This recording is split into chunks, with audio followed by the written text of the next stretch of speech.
You never know what people or who you're going to meet from time to time when things go crazy in your life. But let me tell you, which is something I'm going to talk about next week, but it's really amazing how God can turn very ugly situations around to put you in front of people that you'd never be in front of if it wasn't for the ugliness. Mm-hmm. You know what I'm saying? But that's not the theme of the text. That's next week's text. So today I've titled the text, Leadership, You've Got It. And I could probably spend, days, probably a week or two on the theme. But today we're going to just stick to one service, one time slot for leadership. You know, I've met a lot of people over the years who think that you have to have a title, or you have to have a certain piece of paper, or a certain document, or a position, or a name tag even, that says you're a leader. I beg to differ with you. Leadership, by the way, is shown by your actions and not your words. How many times haven't you walked into a place, whether it's a restaurant or whether it's a auto parts place or something, and the people there that are in charge don't act like they're in charge. And yet the people that aren't in charge act like they're in charge because they don't need a title to lead. That's the theme of this text. There was a gentleman in the 1940s who literally sneaked into, actually in 1943, sneaked into the Auschwitz concentration camp so he could report what was going on to the Allies. Now, to me, that's insane. Why would you sneak into a concentration camp? Well, he realized that unless he had his eyes on what was really happening, the world couldn't be notified truly of what was happening. A gentleman by the name of Martin Luther King, as all of us know, he stood his ground. He said things need to change, and if things don't change, then things won't change. And he didn't need a title. He didn't have the President of the United States over his head. He was just a guy who had a passion and decided to multiply that passion. And that passion changed an entire part of the world. There was another gentleman by the name of Mikhail Gorbachev, who, if you're young enough, maybe old enough to remember, that he decided that enough was enough in his part of the world. He said that this can't last. This system of government can't last forever. Now, he had a title, absolutely, but he was still willing to put that title on the line for the sake of millions of folks. And then I read in the Old Testament, in the book of Job, if you want to turn over to Job. Job, it's a very long book, and we're only going to stick with one chapter. But Job had an opportunity to illustrate what leadership was really all about. And oftentimes we never have the title of leader, but we certainly have the opportunity to lead. So if you want to jump over to Job chapter 1, it's in the Old Testament, starting in verse number about 13. Job chapter 1, starting at about verse 13. It says, Now on the day when his sons and his daughters were eating and drinking wine in their oldest brother's house, a messenger came to Job and said, The oxen were plowing and the donkeys feeding beside them, and the Sabaeans attacked and took them. Now this story, by the way, happened thousands of years ago, so they didn't have cars or planes or the internet or cell phones or anything like that, so it happened a long time ago. They also slew the servants with the edge of the sword, and I alone escaped to tell you.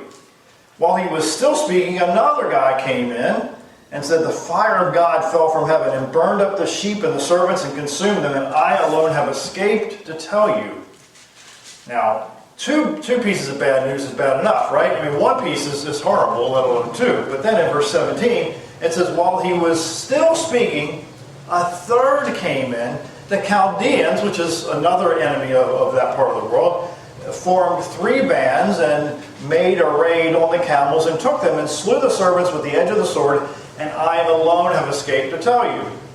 While he was still speaking, yet, oh my gosh, another one came in. So this is 4. He said, your sons and daughters were eating and drinking wine in their owner's house, and behold, a great wind came from across the wilderness and struck the 4 corners of the house.